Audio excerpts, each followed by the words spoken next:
everybody. Welcome to another episode of Super Gamer Boys. I'm your host, Colonel and Dad, Garrett Morlang, and here in the virtual studio with me is the king of video games and elite game publisher, Adrian Holmes. What's up, Adrian? Man, I still got to get used to that. I forget that I have that new title, you know? Yeah. Way to rub it in. I'm just saying, I forget that I'm such an excellent, I got such an excellent eye for games. I don't know what to tell you. Or you just, played it safe. There's that. Whoa. I do believe I had the most independent games out of everybody in the league. And how many of them hit? All of them. I mean, 75 or above. But did you really play if you didn't counterpick Starfield? Did you really play if you didn't counterpick Starfield? Yes, you did. You played the right way. Yes. You used your brain and was like, wait a minute, Starfield is a Bethesda game. I probably shouldn't do that. Bethesda has a history of not making bad games. I probably shouldn't counterpick that. But I did. But you did. I did do it. I did the thing. And you know what? Didn't work out. Did not pay off. But have you seen that? Have you seen that video of it's the meme that's been going around? I'm gonna date the episode right now. But there's this guy that's like, fine. This is not a banger. I know bangers. You know what I'm talking about? It's some like middle-aged white guy, and everybody's using it as a meme template. He's like, I forget what he was talking about, but he was like, no, this is not a banger. I know bangers. That's me. Okay? I know bangers when it comes to games. Oh, that's so good. That's amazing. Yeah, that was a good time. I wish we were doing it again this year, but like I in the Discord, I was like, hey, who's down to play again this year? And I think it was you and Cajoma said something. I'm like, all right, well, if it's just three of us, that's not really that exciting. It's more fun with a bunch of people. I was good on this season. I got nothing to prove. Yeah, that's true. I feel like I have a lot to prove because I counterpicked Starfield and I had high hopes for Crime City. What was it called? Crime Boss Rocksteady City or something like that. Crime Boss Rocksteady City. Oh, what a high hopes for that game. High hopes. I hope Burt Reynolds got paid. I'm sure he did. Oh, the craziest thing happened to me the other day. I was scrolling through Instagram you met Burt Reels. Scrolling through Instagram Reels as one does. And I came across this reel that was just showing this dude just like walking through the woods really like pensively and really dramatic like footage and stuff like that. Like, oh, okay. Like, I don't know. I don't like where this is going. I was just kind of like he looked vaguely familiar, but I couldn't quite place it. And like even the voice, I'm like, that voice sounds familiar. And finally it got to the end. What was it? There's something, I can't remember. Something happened at the end and I was like, I got to check out this profile. So I tapped on it and it was freaking like Chuck Norris. Chuck Norris has his own Instagram. He's also like very old now. Like he does not, that I was he's like, not doing any kicks like anytime that's soon. That's why he looks so familiar. It's like, cause he looked like Chuck Norris, but he's so old. Like he was just like, looks different enough to where it was hard to tell. Like couldn't tell. I'm like, oh my gosh, like that's Chuck Norris. And then I started scrolling through his Instagram and he just has like this wild Instagram where it is him just still just being Chuck Norris, even at like 80 years old or whatever he is. I was gonna say, does he seem like he can still get around and everything or what? One of his reels was like, hey, it was like an ad for some workout equipment. He's like, I love working out every day with my son on this brand of workout. It's him like doing like push-ups and sit-ups on this bench. And I'm like, dude, all right. This 80-year-old man's getting it. That's the one set that he had in him. He's like, son, you better record this one because I don't have any more left in me. Okay. I need to look cool for the internet. I need to look like I still got it. This is it. But what I love though, about like 6 months ago, he had like 2 or 3 posts about Crime Boss Rocksteady City because he's in that game. And it was just like him in it and like a commercial and stuff like that. And then it's like radio silence. Like he doesn't talk about it again. I'm like, yeah, I get that. I mean, it was probably in his contract to do a little promotion. So yeah, He did the bare minimum, got his cash, got the money out of it. He's like, I'm good. I'm done. Moving on. I'm not mad at him. Get your money and get out of that dumpster fire. Get in, get out. Oh, boy. All right. What's up, Yoga Archangel in the chat? By the way, he said, hey, and I want to say, a back. All right, let's move on to the show here. Today, we're going to be talking about Suicide Squad Kill the Justice League's previews. We have to? We do have to. It is news, unfortunately. Okay. How a new DualSense with better battery life might be on the way. And 3 more Sega games that might get a refresh here. But first, let's give a quick shout out to our Patreon producers, Bumpo Smash and Cajoma01, and our Super Gamer sponsors, Julie Bates and Mama Mare. If you want to be awesome just like those folks, head over to patreon.com/supergamerboys, where you can support us starting at just $1 a month. That's right, $1. You get episodes early and ad-free, such as this show, and our Patreon exclusive show, which, by the way, Friday we dropped new episode of Super Later Boys. You can only get on patreon.com/supergamerboys. So support us over there at $1. And that was a fun one. Is this me and Adrian sit down, and boy, let me tell you, it was so much fun. We didn't even get to the topic of the show. we ahead of time, we're kind of like, oh, let's, give ourselves like a little safety net if we're like, just really don't know what to talk about. Like, here's a good topic. Like, we could talk lots about this. And we just like went off. Like, as soon as we started, it was just like stream of consciousness, just like one thing led to another. It's like, how did we end up here? Like, I think a couple times we say that in the episode. We're like, how did we get here? It was already an hour? What do you mean we just started? That was the other thing, because the whole point of Super Later Boys, like, let's keep it 45 minutes. Let's shoot for that, and then go no longer than an hour. It was like an hour and 8 minutes, and we're like, we need to wrap this up. Like, this is going long, so I guess we'll talk about the topic another time. Yeah, keep it in the pocket. So it was a fun one. With all that to say, it was fun, and if you support us on Patreon, go check it out. And if you do not, it's just $1 a month to try it out. And then we have higher tiers from there that we'll talk about later on the show. If you're interested in really helping us make good quality content, you can up that support if you'd like each and every month. So talk about more about that later. Also, shout out to Jack Sriracha and Yate for allowing us to use their music on the show, as well as DJ Trooz. This week it is Jack Sriracha and Yate, but I think it was last week or a couple weeks ago it was DJ Trooz. No matter, we love those artists. No matter, all the links are down in the description below. So if you're looking for any of them or all of them, links to Spotify and Apple Music, you can find it in the description on the podcast app or in the YouTube description below the video. Go check them out. Show them some love and support. Or if you make music, send it in. Let us hear it. Maybe we'll put it on the show. That too. Yeah, if you make music and you're not going to copyright claim us, let us know. And it's your stuff. Don't steal and try to say it's your stuff. Okay, don't set us up like that. No stealing, because I can't afford it. Never mind. I was gonna say, just don't. Just leave it at there. Don't steal it, and don't try to pass it off as yours if it's not. Yep, stealing is bad. All right, I guess that's it. So now it's time to check the mail. But here's the deal. Technically one person wrote in on the Discord. And it was just Sir Prince-A-Lot. And I don't mean that like to diminish him at all. I say just Sir Prince-A-Lot. Sir Prince-A-Lot's amazing, don't get me wrong. But he says, why isn't everyone and their dog talking about Dredge? And I just answered the question right there in the Discord. We don't need to discuss it any further. I said, do my words mean nothing to you? I posted a GIF. It's on my wish list, because it's literally what I've been talking about for the last like 2 or 3 episodes. So there. It's on my wish list. But more people should be talking about it and playing it. So go play Dredge, please.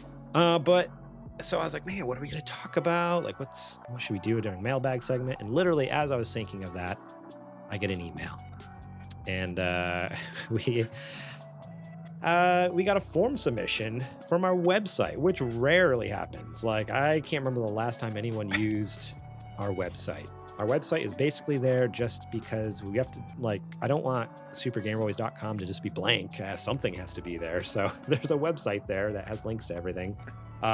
So if you are curious what shows we do, I guess it's all there. So if you're like, oh, you do other stuff? Yeah, go look there. You can find Super Gamer Book Club and Super Dungeon Boys, and links to Patreon. But anyways, they filled out the form. Someone went over there and blew the digital dust off of there. Yeah. Someone named Braden Johnsrud Sounds. I think we got a Clark Kent situation going on here. I'm just gonna be honest. I read that and I was immediately like, that sounds like a fake name, and maybe it's a real name. Don't get me wrong. It could be. Like, it could very well be a real name. So if it is your name, I'm but sorry. it ain't. I don't mean offense, but I was like, that sounds like a made up name. And as the weirdo that I am too, because I'm like, I don't know, call me weird. I know I am. I Googled it. I typed the name in, and there was not a single Google result for this name. And I was like, like maybe it's an anagram. If they had a Facebook, a Twitter, Instagram, anything, like this should have pinged something like this. How is there not a single person in the entire world, all 7 billion or 8 billion, however many people there are, there's not someone named Braden Johnsrud. You got to put it in one of those scramblers. A scrambler. So anyways, I was like, you know what? I'll bite. Let's see what this is. So it says, hey guys, love the show. I have a quote unquote news article for you. Have a great one. And I don't know why I clicked on the link. It could have been anything, I guess, but I did.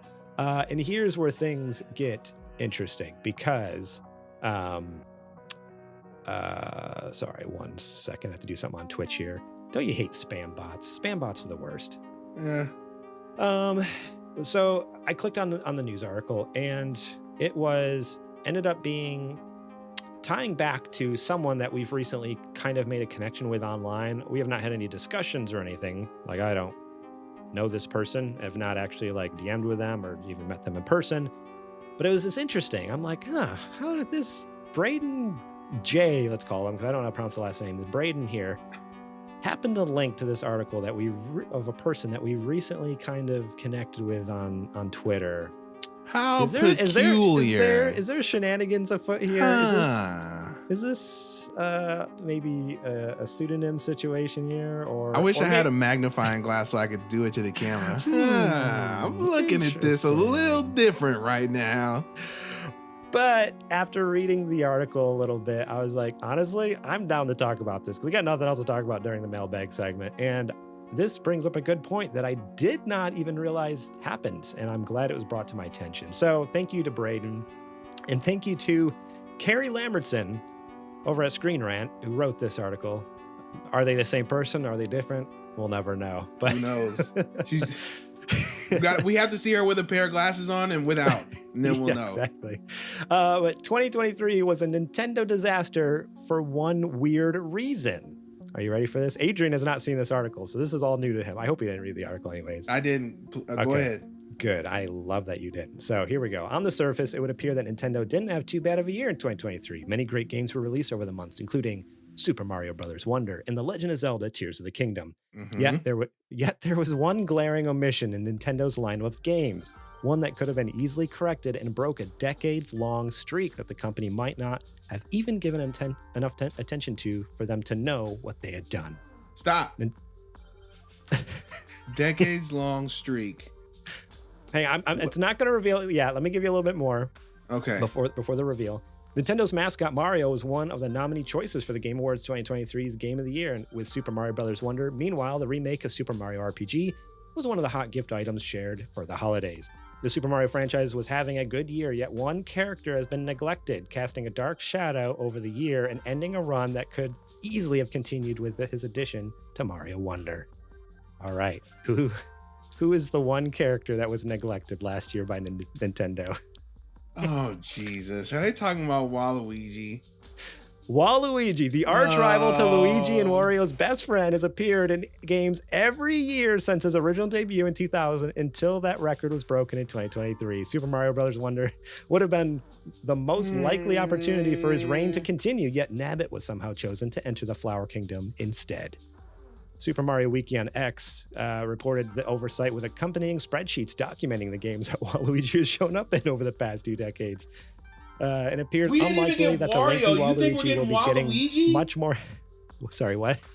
We didn't even get Wario in Mario Wonder. You think we were gonna get Waluigi? What? Before Wario? Yeah, I don't know. Yeah, you're right. I don't know about that one. But yeah, basically the article goes on to say though that 2024 doesn't seem promising either, as right now we have Mario vs. Donkey Kong coming, Princess Peach Showtime, and apparently a Luigi's Mansion 2 HD that was announced that might come out next year. Maybe it says maybe he could make a cameo in that, but not likely. So yeah, and you know what? As a probably Super Gamer Boy's biggest Waluigi fan, I was appalled at this news. I don't know how I missed that. So Were you really? Amongst you and me, the only two members of Super Gamer Boys, yes.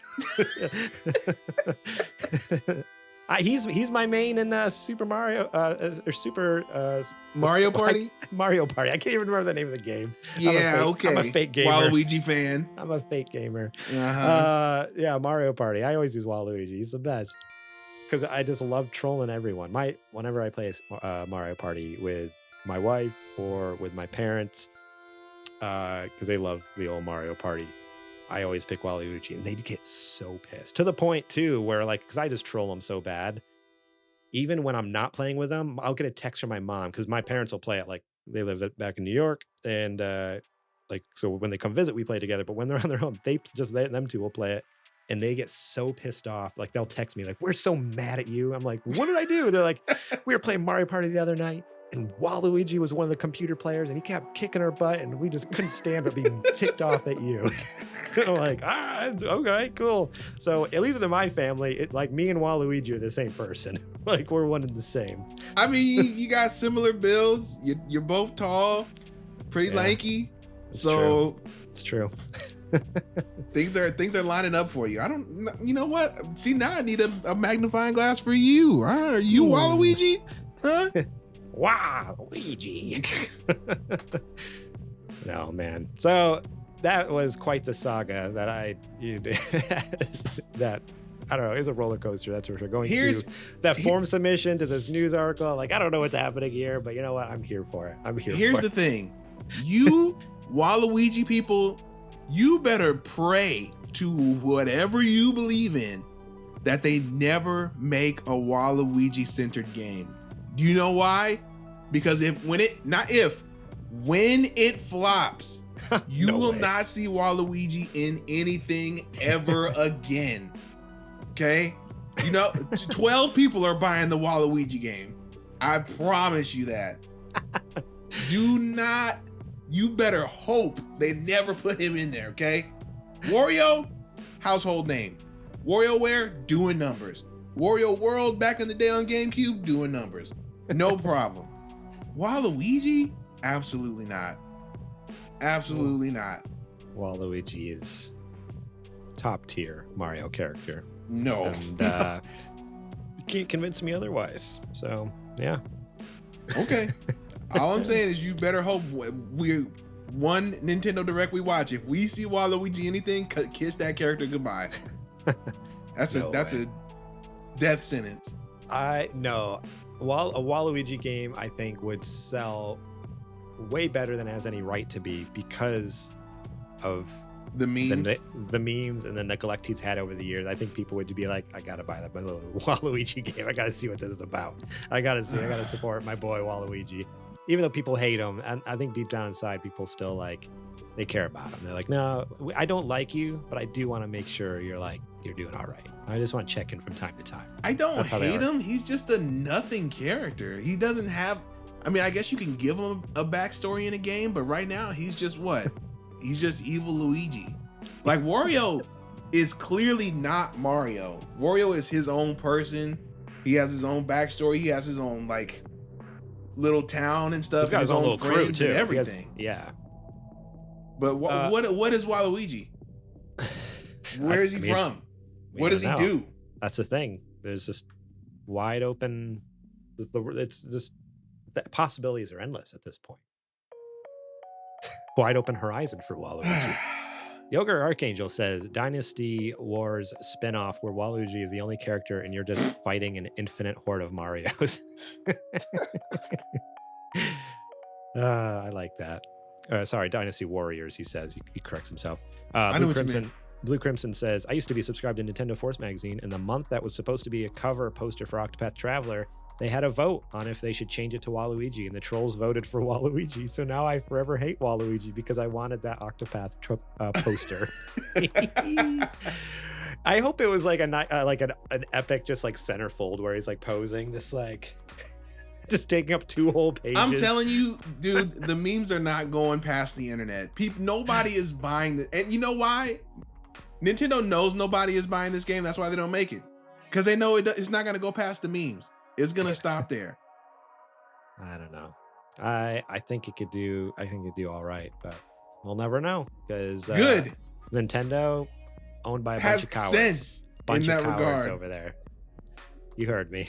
They're scared. They're scared of success. No. They're scared of trying new things. Sega is a bunch of cowards. We'll talk about it later. I'll talk about it later, but Sega right now is a bunch of cowards. Nintendo has got their head on their shoulders in this regard. All right. I guess it's now time for the nerdy nudes. It's now time for the nerdy nudes. Alrighty, this first news story comes to us from Paul Tassi over at Forbes.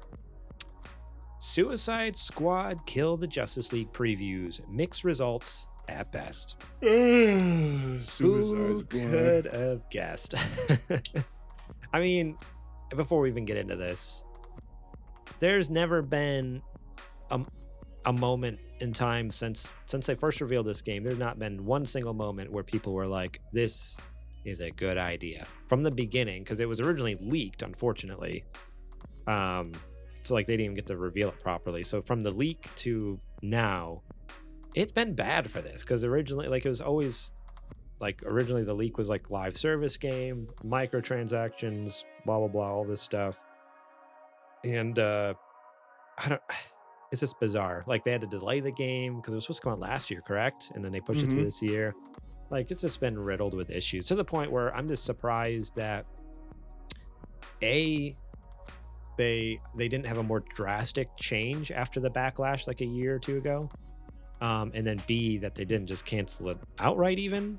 Because the public has made their opinions very much known. But yeah, I don't know. Anyways, the embargo for a press event for Suicide Squad Kill the Justice League has lifted, and lengthy impressions are coming in from a number of outlets. And so far, while there's some positivity about the upcoming Rocksteady game, impressions seem fairly mixed so far. And that the concept and execution is not exactly a slam dunk. Many of the common concerns about combat and story are brought up, and though the limited look at the game was not its full scope, it was what Rocksteady decided to show off. And there are some issues. Here's IGN. Unfortunately for Suicide Squad, once the fun story bits end, you're left with a much less inspired combat system and an open world that's filled with tedious tasks. Here's GameSpot saying, these events and battles felt a bit generic, especially in comparison to Suicide Squad's main story moments that are more akin to what Arkham fans are used to seeing. Though each mission had different objectives, they all had the same basic gist of battling waves of enemies while swinging back and forth between rooftops. But in contrast, here's a mostly positive Game Informer preview. Emerging from my hands-on session, I feel much more confident in Rocksteady's long-awaited follow-up to its critically acclaimed Arkham series, but I still have several questions. But even with those hesitations surrounding post-launch support, game structure, and monetization efforts, I now have February 2nd circled on my calendar, as my overwhelming curiosity and anxiety have turned mostly to anticipation. And with that, I will say, I don't know how much you can trust Game Informer because it's owned by GameStop. I just gotta put that out there. Gotta say very that. fair, very fair. Even though the writers might be have integrity, Game Informer and GameStop, the company, does not, and so they might, but there's definitely a chance where editors and like higher ups are like, you gotta say this because we gotta sell copies in the store. So take that. You guys be nice to GameStop. So take that with a grain of salt, I guess, from Game Informer there. The negative previews do have some positive elements listed in them, but the positive previews often raise questions that are likely not going to be answered until the full game is out. This contrasts a bit with what I've heard from the NDA-breaking alpha players who have said they like the game a lot more than they thought they would, even in some cases inspiring them to pre-order. The most common point of pushback is that Suicide Squad may in fact feel like it's trend chasing when it comes to co-op live service aspects, which was a common thought when the concept was revealed, and in previews that seemed to be coming across as well. Eurogamer says it's clear Rocksteady is keen to try something new with Suicide Squad while remaining tied to the studio's past. But as an online shooter with live service elements, it's perhaps trend chasing more than sticking to what the studio does best. So with all that, It sounds like the main story is actually good. Like a lot of people mention like, oh, when it's a main story mission, the objective and gameplay is fun, the story is good, but it's the other like 80% of the game where it's like, now the go part in you actually have to play. Now go in the open world and wander and do these random little things, and everyone's like, I don't want to do that. I just want to keep going with the story because the story is halfway decent, I guess. You know, and the cutscenes are good, and the combat is, you know, fun, I guess. Like that's the thing. The gameplay is apparently fun. It just gets tedious when you got to do it 100 times. Not as with any live service game. Yeah, and not progressing the main story mission. You know, you're just doing this for like side quest and stuff. I don't know. Did you see? I know you're sometimes get around a lot more than I do on the interwebs. Have you seen any other views, thoughts, or do you have your own views or thoughts from what you've read and seen online? I mean, it seems like pretty much across the board is overall this ain't looking too hot. There are aspects of it that are, you know, worthwhile. I think the most frustrating thing about this is, even though it's not initially what we wanted, had they gone in a different direction with Suicide Squad, it could have been a really good game, right? Yeah. Yep. If it were a straight up story based game with maybe like a little bit of combat or something, like, you know, literally stick to what their bread and butter is. Yeah. Like maybe the Suicide Squad, when you go into combat, you could switch between characters or something like that, or make some kind of combo system or whatever, you know, to do your fights. And then it's mostly just story heavy.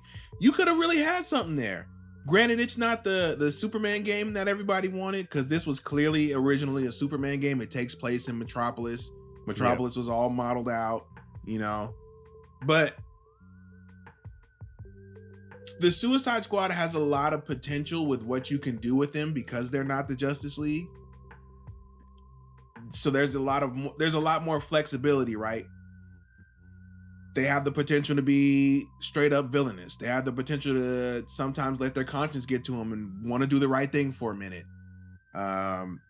You know, with the Justice League, you always know that they're going to try to do the right thing every time.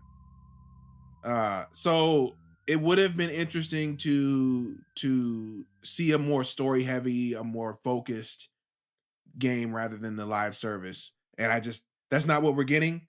So it's not only not my cup of tea, but I don't think anybody is really looking forward to this. I think the live service burnout is finally here, like in a big way, in a real way. Like everybody's complained about live services before, but now I don't know where they're expecting us to be able to have all this time to play all these live service games, right? Even if I just pick one, I don't have enough time to play the amount of this game that you expect me to play. Yeah. And that's been our argument for months now. Every time anything about live service games comes up with, you know, much pushback, we tend to get a lot of YouTube comments being like, you guys don't know what you're talking about with live service games. It's like, obviously we do, because there's very much like a large swath of people like on Twitter and other places that are just like, and you know, across the interwebs, kind of voicing very similar opinions to what we're saying, even though we're not necessarily in the live service space. Like, we have friends who do, and we see people online who are talking about it. Like, people are tired of it. You know, there's a few that people still enjoy, don't get me wrong, but people are slow to jump on new games because more often than not they get burned, you know, so they go back to just their comfort one. So all these people thinking they're gonna come out with a new live service game and just like, all right, this is gonna be it, this is gonna kill it. Man, that's not the case. Like, people are comfortable where they're at, and even if they're not happy, at least it's like, again, comfortable. It's a comfort food, you know, where they're at, whether it's Destiny, whether it's a Fortnite, you know, depending on what type of live service game we're talking here, from like a multiplayer to like a Destiny, more like story driven, you know, in raids and stuff like that, whatever it might be. I don't know the exact word I'm looking for, but you know what I'm saying. Well, live service games covers a huge swath of types of games, a huge range, and so and people they like what they like, and they're tired of trying new things and just getting burned. So I think that's the biggest issue, is like with this coming out, people already know it's not in a good place. Like people can see these previews and they've seen like heard like the horrible things about all the microtransactions and stuff like that. It's like, oh man, like this game's dead in the water. And as well as a lot of other live service games that are coming out, I think they're just gonna be DOA. Sony already canceled half their slate. Yeah. And I just as an aside, we'll circle back because we're talking about live service games. I didn't mean to cut you off. I would not be surprised if these two that they're working on are the only two that come out. What is it? Concord and Marathon, I think the one is that Bungie is working on. Those are the only two I can think of off the top of my head. I should know them because it was just like a month or so ago, and we talked about the cancellations and what they had left.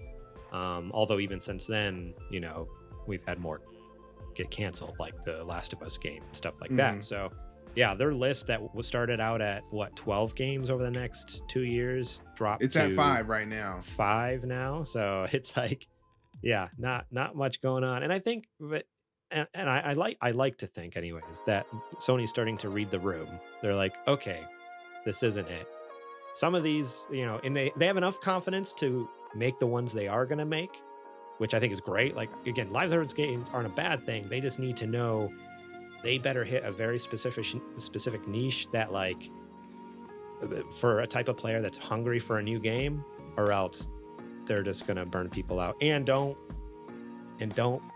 don't make it a grubby, like, microtransaction riddled game either. Like, make it like, all right, make it full of content, and you can have your microtransactions, but have it be tasteful. Like, that's the other thing, is like, because that's one of the things with Suicide Squad, which I didn't really see in any of the previews for Suicide Squad. But again, they only got to see a little sliver of the game. But originally, the leaks all talked about there's like 5 different currencies in the game and stuff like that. Like, just you saying that gave me a headache. Again, like I didn't notice it in anyone's. I only read a couple previews for Suicide Squad. No one mentioned it, but it might be because, again, if they were only given a slice of the game, they might not have even gotten a chance to like mess around in any of the menus. Maybe they were only allowed to just you know, play through certain games and stuff, the game and stuff like that. But if I'm wrong, let me know, because maybe I just missed what the preview that talked about that. I could be totally wrong on that, so let me know. But from what I could tell, it's like, wait, why isn't there more outrage about the microtransactions? Did they get rid of them, like we all said, or are they just hiding them until the full release comes out? They're hiding. It's WB. They're hiding them. Yeah, WB is pretty egregious with them, pretty bad. Like, the only time they haven't been bad about it is like that Harry Potter game that came out last year. Like, didn't have any and it was also one of like the best selling games on Steam. You know, like, it killed it. Like, people loved it. It's like, just make a good game with a lot of good content and people are going to buy it. You don't need to fill it with a bunch of trash, you know? Well, what's crazy is they've already done this before and they didn't learn their lesson, right? They did it with the Lord of the Rings. Oh, remember the Shadow War? Shadow of War. Yeah. The first one didn't have any microtransaction. It was great. Right. And then the second one came out, and they kind of like, you could play it without. Full of them. You could play it without, but if you bought the little bonus things that helped you like level up faster and get through the game faster, to the point where like people were like, reviewers were like straight up like saying like, I was ready to quit the game because it was like beating my head against the wall trying to get past this point, because they just were trying to force you into buying this microtransaction and stuff like that. So that's true. I totally forgot about that. Yeah, the second, what was it? Because there's Shadow of War and then Shadow of Mordor. Is that what it is? I can't remember. Mordor was first, and then Mordor was first. Okay, and then War. Yeah, so Shadow of War is, I was pretty lousy with them too. Blue Crimson says, every time I see a game like this come out, I can't help but think, how many times do we have to teach you this lesson, old man? But the problem is, Crimson, is that there must be somebody who enjoys is a crazy word, I think, that is playing this game and is finding some form of satisfaction. Not that it's fun, but like, they go in there and they complete tasks and it's satisfying to see the list go down, you know? Yeah. That's the only thing I can think of. I mean, yeah, and I mean that's exactly how it is. I think with a lot of the long-running live service games that are still going on currently, because I feel like I talk to people or hear from people, and they're like, yeah, it's kind of stale, but it's comfort food, and just like to get through a list, and like, oh, it's almost like an addiction now too. Like, gotta get that next skin for my gun or for my character, for like whatever. Or just like, oh, I don't want to miss this drop that's only available through this one raid that happens, and it's like. So they kind of just like snag people that way, where it's like this FOMO. It's like less of like, I enjoy the game, and more of, I don't want to miss out. Right. it's wild. And so, I mean, not to say another game can't, do it again, kind of, hit the nail on the head and just like bring a bunch of people in with that same passion. But I think it's getting more and more difficult the more saturated the market gets with these types of games. And as usual, I always want to make sure that everybody, we always say it, that we don't ever want a game to fail. No matter what the game is, you never ever want a game to fail. Doesn't matter if it's not your cup of tea. Doesn't matter, if it's a genre you don't like, whatever, a developer you don't like. You don't want games to fail, because that means that there's less potential for more games to come later on. Yep. So we may talk bad about Suicide Squad because it's not our cup of tea, but I also don't want it to fail, because that is a developer that I really admire and respect. 100%. And if this does fail because it's such a large scale project for them, and it's one that they didn't even really want to make in the first place, then that means we're going to end up seeing less from them, or less ambitious things from them, and they're just going to say, you're going to be a support studio for whatever other, the Harry Potter game, you're going to be a support studio for them now. Yeah. We don't want that. Right. We do not want that. So hopefully it's decent. Yeah. I that's all I can really hope for. I don't know if it will be. But basically from the previews, that's kind of what it sounds like. It's like it's meh to decent. It's kind of like in that range. And I hope by the time it comes out, it's closer to decent, like you said. Like that would be great. But man, it's right in that line where it's like, ooh, it's either gonna do like okay in sales, or it's gonna be a flop. And it's like I don't like that it's that close to being bad for Rocksteady, because Rocksteady makes such good games. I mean, they have a great portfolio in the past, so be sad to see him fall into that trap and not make more stuff. All right, let's move on to the next news story here. This story comes from Wesley Yenpool over at IGN. PS5 V2 DualSense with exceptional 12-hour battery life spotted online. An unannounced PS5 DualSense controller has appeared on Best Buy Canada's website.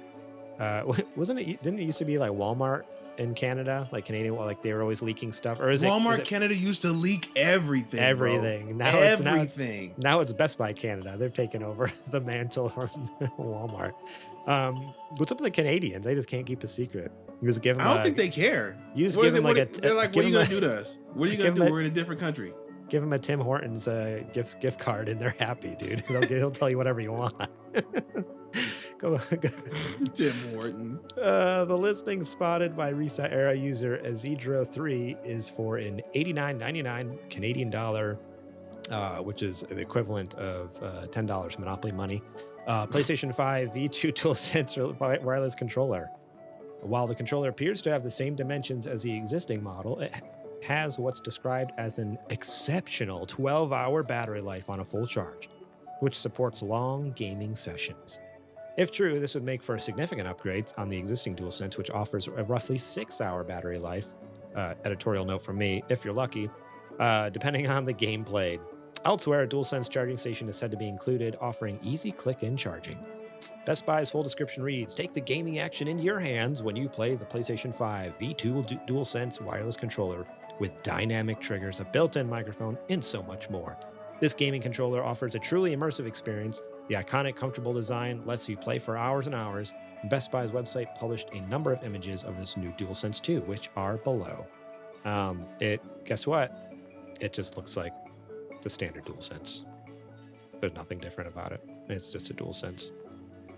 Even the box just says DualSense for PS5. So it's kind of interesting that this is a mountain out of a molehill. Yeah, to be honest with you. I mean, it's there's not. I mean, it's a. I don't know. I don't know what to say. Yeah, there's not a ton going on here. I think it's just interesting. It's just always wild to me. It's more wild that just stuff like this leaks for no reason at all, just because someone was like careless and data entry basically. Like they hit publish instead of save for draft. Yep. I mean, congrats to Sony for making a DualSense that lasts. Once you actually take it off the charger, it doesn't just die. So, congrats to them for figuring out how a battery works. You know what? I bet or I know what a battery is supposed to do. I bet I know why they're making this controller. They're getting ready for that new car. Oh God, I forgot about that. I pushed it to the recesses of my mind. We talked about that. Spoilers, or I guess teaser here. Go check out Super Later Boys. We kind of discussed it, but we talked about CES. They announced that new car that you can drive with a DualSense. They want people to be able to drive for up to 12 hour, big long road trips. So stupid and dangerous. Can you imagine? Never. They get sued so fast. Are you kidding? Yeah. How do you even? There's no way, like any of the, like the Department of whatever it is, the Department of Transportation is out. It is DOT in America. There's no way they let them get away with that, right? Like, yeah, no steering wheel here, just a DualSense. Like, just got my video game controller. So I get these videos sometimes on like YouTube Shorts or Instagram Reels where it's always funny when like someone gets pulled over and the cop comes up and they're like, hey, so the reason I'm pulling you over today is because you're not allowed to have an iPad mounted on your dash, and people are like, it's a Tesla, sir, it's built into the car, it's stupid stuff like that, like because the cops I've seen that just one. like they don't in these more rural areas or something, they're like, I don't know what that is. What is this super car you got there? But I just imagine like getting pulled over, like, sir, for driving a car with no steering wheel. It's like, no, it's perfectly legal. They're like, is it though? We're gonna go look that one up. You stay here, stay put. Yeah, I need to call back to dispatch real quick. Give me a second. Oh man. Yeah, so I guess more of us, hey, heads up, keep your eyes open because you could be getting the new upgraded DualSense, which is exciting, I guess. But also, I think imagine going over the bumps on the side of the road and the haptic feedback starts in the controller. Oh my God. Oh man, that's so wild to me to think that could actually be a feature. Like you driving your car triggers haptic feedback and like HD rumble in your controller. It would have to, right? They'd have to give you resistance when you're pressing the pedals down, right? Like one's your gas, one's your brake. Oh, totally. Yeah, the gas and brake should totally have resistance. And then every time you hit a bump, I want the control to actually like rumble in your hand too. Like, brrr, zzz, zzz. I hate this so much. Oh, Sony, you better never, ever put this out. You better put it out and send me one, please. I'll review it for you. You're gonna have to make everybody sign like 4 waivers.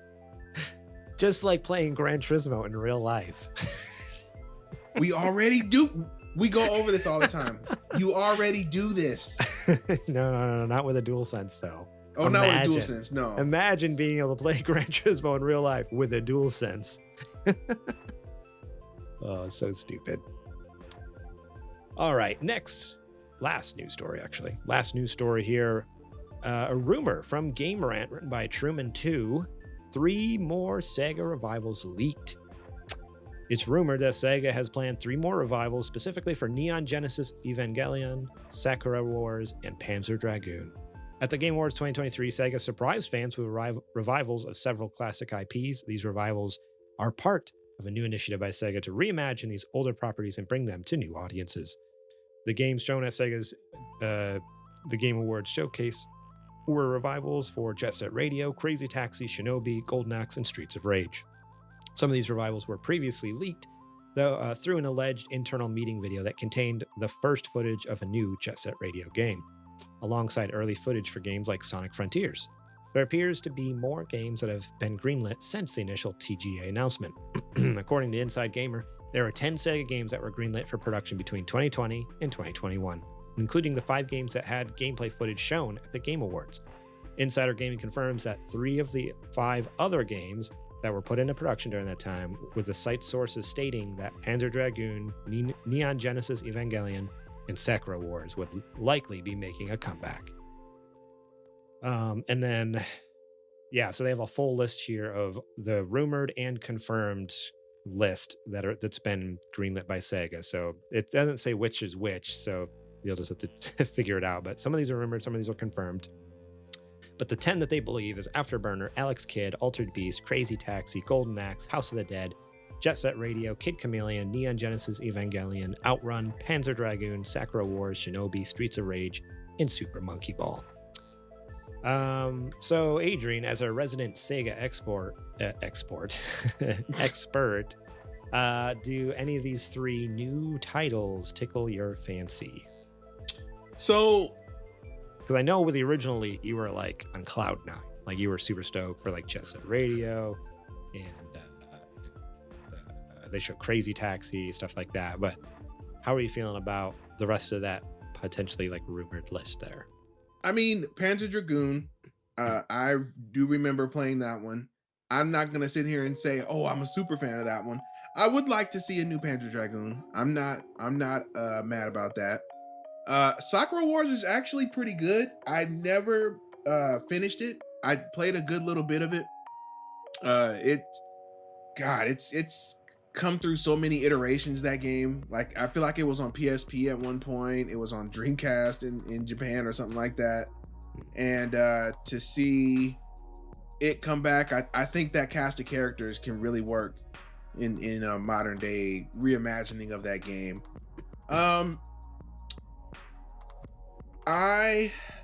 It's tough. I mentioned earlier, I said Sega are a bunch of cowards. You can clip this out if you want and send it to Sega.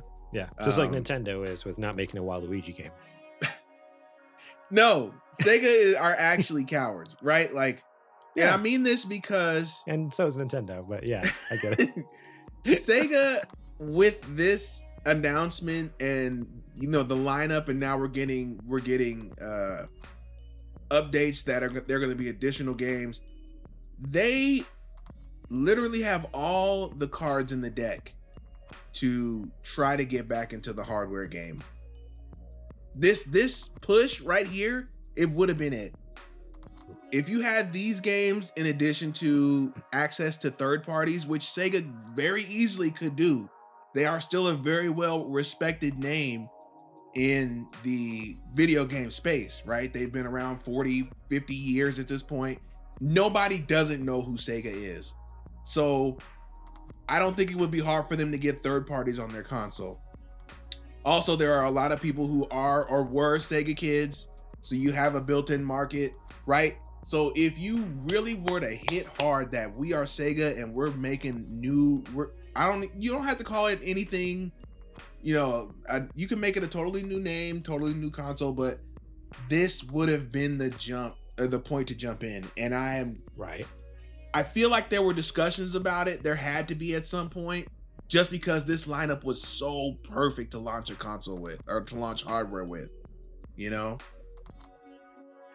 Yeah, I feel like they could have easily come out with, I mean, it's a leap. That's a big jump, but man, yeah, imagine them coming out and being like, yep, here we are. We got like these 10 exclusive games that they're like, yeah, they're IPs, and just to start. Yeah, exactly. Like, man, they could have really made a huge splash there. It's kind of Persona surprising. 6 could have been exclusive to it because Sega owns Atlas. Oh man, imagine. Man, come on, dude. It writes itself. It would have been crazy. Like, that would have actually been insane. So yeah, what could have been? It's wild that that they didn't. I mean, it makes sense. They've been out of the game for so long.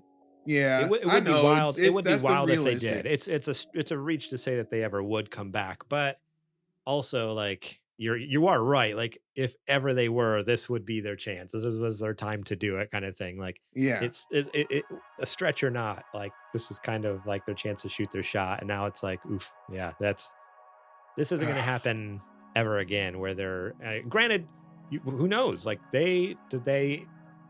I don't remember at the end of that trailer at the Game Awards. Did it actually say consoles it was coming out to?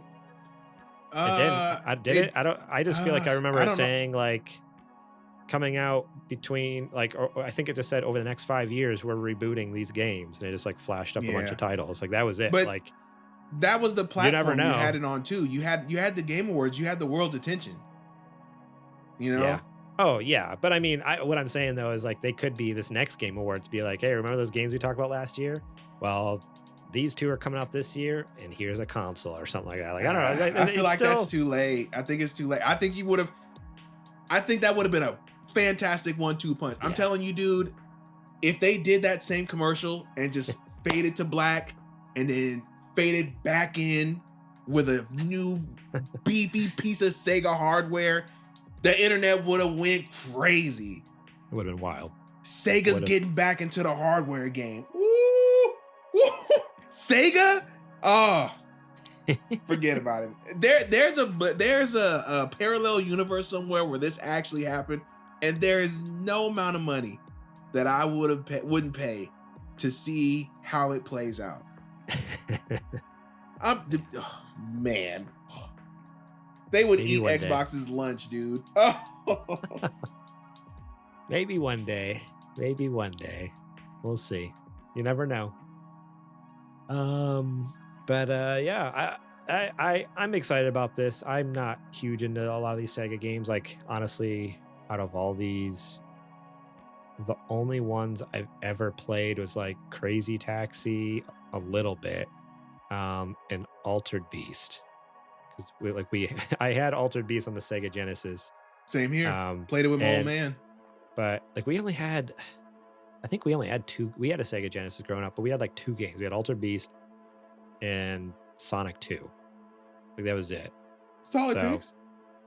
They were fantastic games, don't get me wrong, but like so it's interesting like reading all these and be like, yeah, like I don't have any connection to these games. I know all these titles. I've heard of these titles. But yeah, we had the Sega Genesis, but it was not our main console. So we had like 2 games on it. That's what we broke out to play, Sonic or Altered Beast, you know? And then that was it. Oh, I might have had, I think we had the Aladdin game on there. Right? Some may argue that that's the better version of Aladdin. Between that and the Super Nintendo. Yeah, I think that's where we had the Aladdin growing up. Because I have a memory of playing Aladdin, and I usually associate it with the Super Nintendo version. But the more I think about it, I feel like I actually had the Genesis version. So that might have been our third game. Because I was like, I feel like we had another one. That might have been it. Was the Aladdin, which also great game. Love the soundtrack in that game. I would just sit and listen to the music, like the menu music. It was so good. Oh man. All right. Well, that is it for our stories this week. Now it is time for Cajoma's Card Game Corner. That's right. All right. Do it. So let's do it. Hopefully you guys can hear it. We've had issues in the past where I clicked the wrong button. So here we go. Without further ado, here is Cajoma's Card Game Corner. Hello and welcome to Cajoma's Card Game Corner, your source for TCG news. This week in Magic, we saw the release of Ravnica Remastered. You can now go pick it up at your local game store. This week in Marvel Snap, we got the release of Hercules, which turned out to be, unsurprisingly, a bad card. This week, we also got a new patch that changed quite a few cards. Loki looks and works the exact same, but no longer buffs Collector. Miss Marvel now requires you to have 2 cards in a lane to get her buff and lost 1 point of power. Annihilus lost a point of power and only works with cards less than 0 power now. Dracula now gains the power of the card you discard and starts off with 1 power. Angel now works if it's in your hand as well as in your deck. Quake now switches the positions of the other 2 locations regardless of which lane she's in. And Kingpin is now a 2/3 that gives enemy cards -2 power when they move into his lane. Next week in Snap, we're going to be seeing the release of Mike, a 1/1 that says, after each turn, if you discarded a card this turn, gain +1 power for each card discarded and move. They've got a really interesting set of abilities. I'm interested to see how they turn out. They'll be in the Spotlight Cache alongside Annihilus and the Phoenix Force. That's all our news for this week. Thank you so much for watching. Be sure to tune in next time for more TCG news. All right, we are back. And yes, that is a segment we've had the last couple weeks here from our very own Patreon producer, Cajoma01. We appreciate him putting that together for us. And if you're interested in more of that, make sure to follow us over on social media, us and him, Cajoma, because he's also posting on his stuff. Because eventually, we're going to be showing on the main show here for a few weeks, and then eventually we're going to phase it out here. But it's going to continue to be a weekly series over on Instagram, on YouTube, over on TikTok, basically the main places that have shorts and reels and TikToks and stuff like that. So follow us on YouTube, follow us on Instagram, or follow us over on TikTok if you want more Cajoma's Card Game Corner content. All right, and I guess that means it's now time for our Patreon ad. All righty, Adrian, this is the part of the show where I gotta ask you, what you playing? Okay, been a little bit of a weird week. Okay. Just gonna throw that out there. All right. I don't know how we got here. Oh, no. Everybody relax, okay? I have been playing a little Vita, and by a little Vita, I mean a lot of Vita. And okay. You're asking, oh, he's playing his Vita. What game could be so enticing that he decides to hop on there and start playing? I'm playing 2064 again. That's not a bad game, though. It's not a bad game at all. I've played it a infinity times. Yeah, but there's something about it just being in that small little handheld. It doesn't tire my arms to hold it up and play it. And it's full fat 2064 game. I don't know. I just started playing. I was like, you know what? Let me just keep going a little bit. And then I kept going a little bit and a little bit and a little bit. Yeah, that game is so good.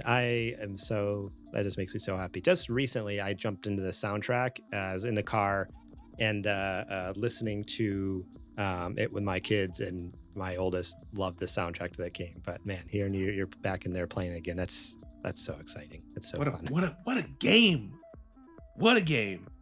And then aside from that, here is one of my megaton. What's the word? I keep wanting to say, what do they call that? Like your hidden, not guilty pleasures, but like your secret. You know what I'm talking about? There's like a term for it. Your deepest, darkest secrets or something like that. Okay. Oh, guilty pleasure? It's not guilty pleasure. Okay. I am also playing Fez for the first time. Okay. Fez got by me. Okay.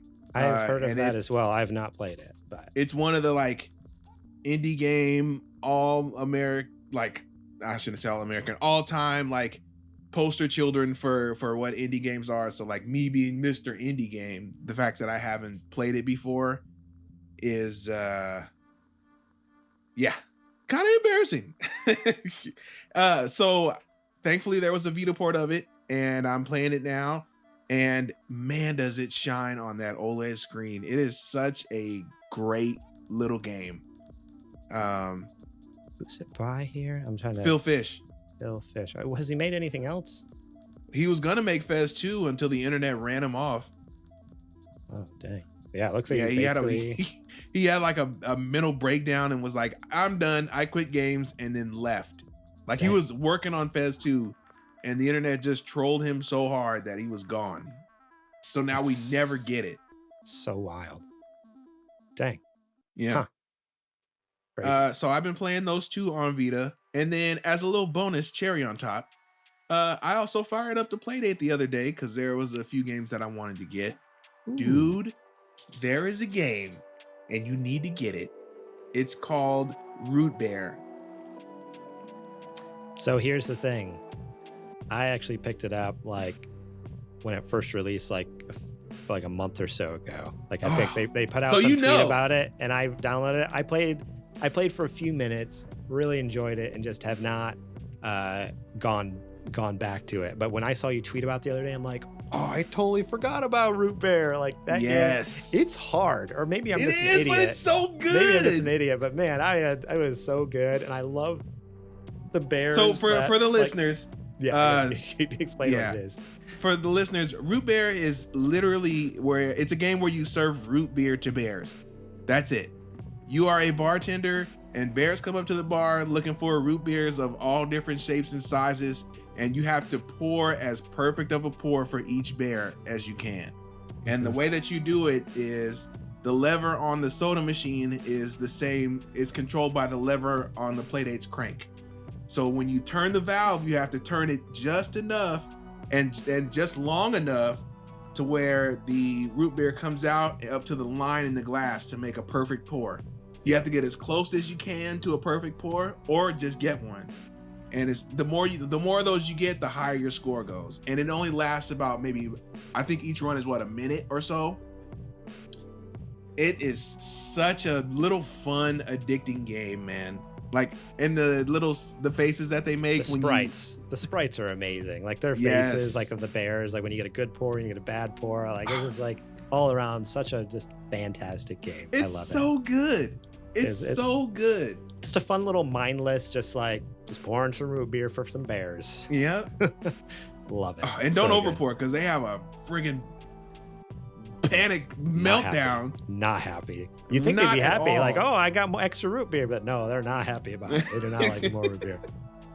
Oh man. Yeah, root beer is awesome. So I'm glad you picked that up. That's fantastic. Yeah. So that's what I've been playing this week. How about yourself?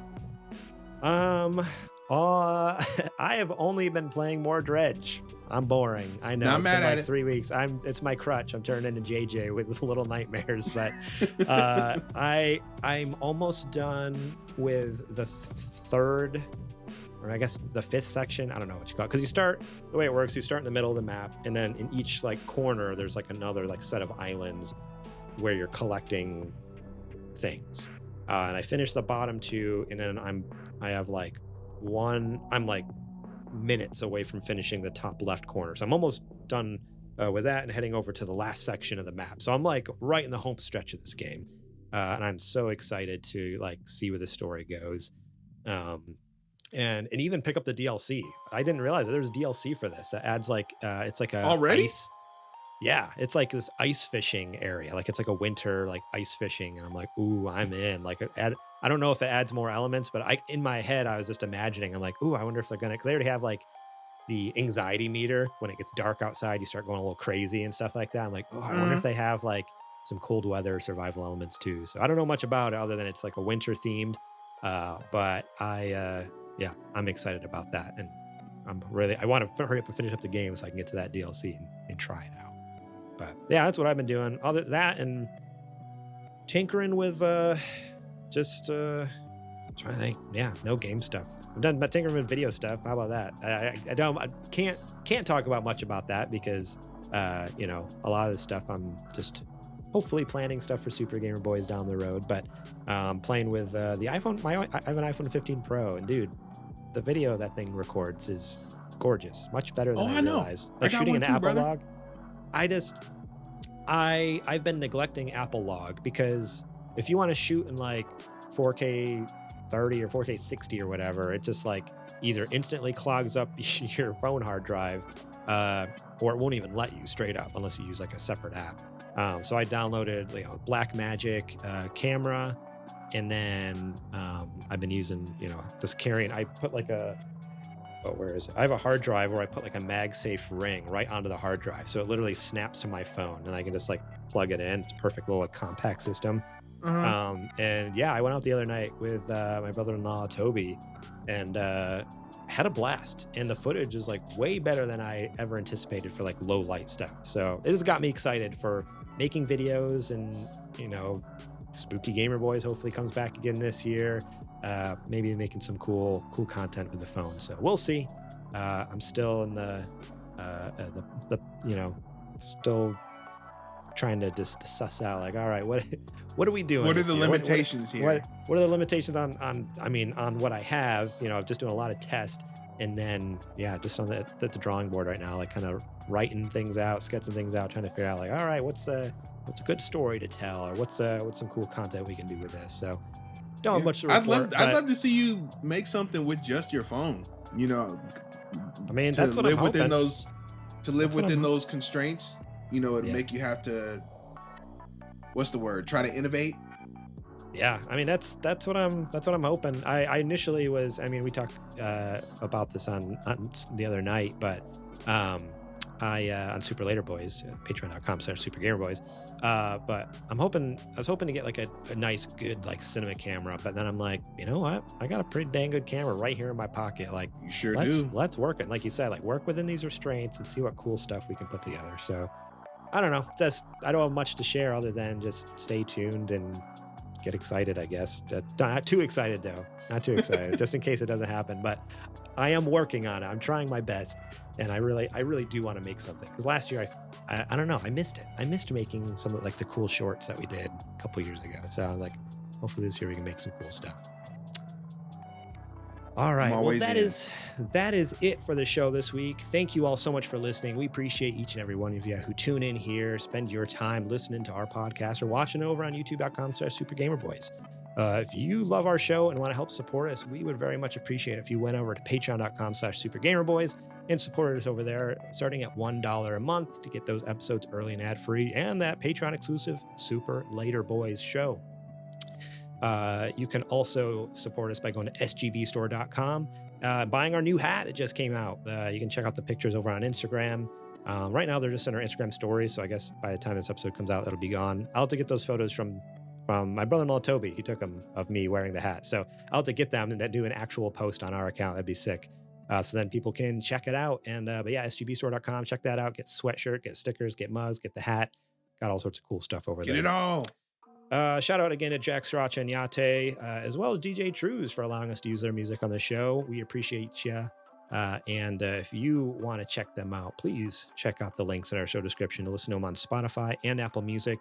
And as Adrian said at the top of the show, if you have some cool music that you're fine with us using here on the show, let us know, and we'd love to check it out. And if it's good stuff, we'd love to play it here on the episode in the background, just like we do with our other music here.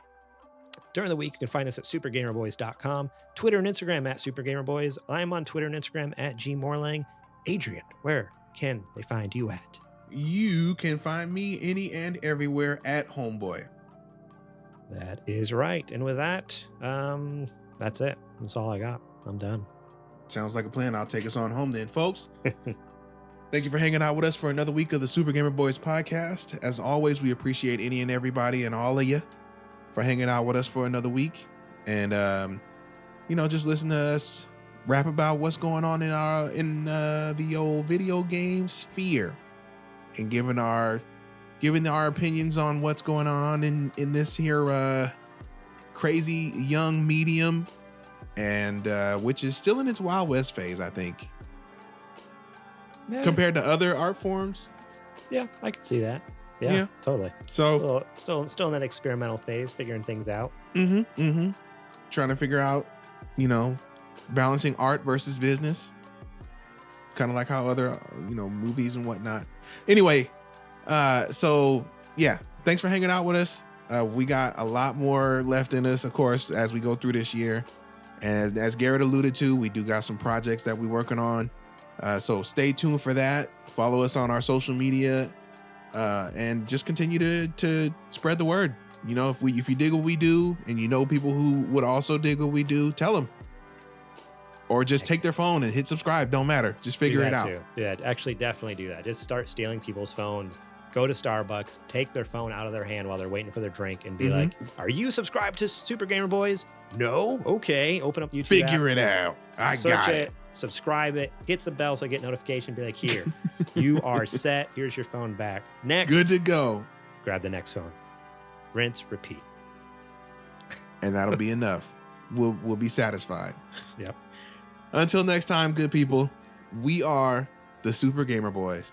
And we'll catch you on the flippity flop. Man, I don't know. Go play 2064, dude. It's a great game. I'm not talking to Garrett. Garrett's played it. I'm talking to you. 2064 read-only memories. Go play it. I want to hear about it. Tweet me. Do it.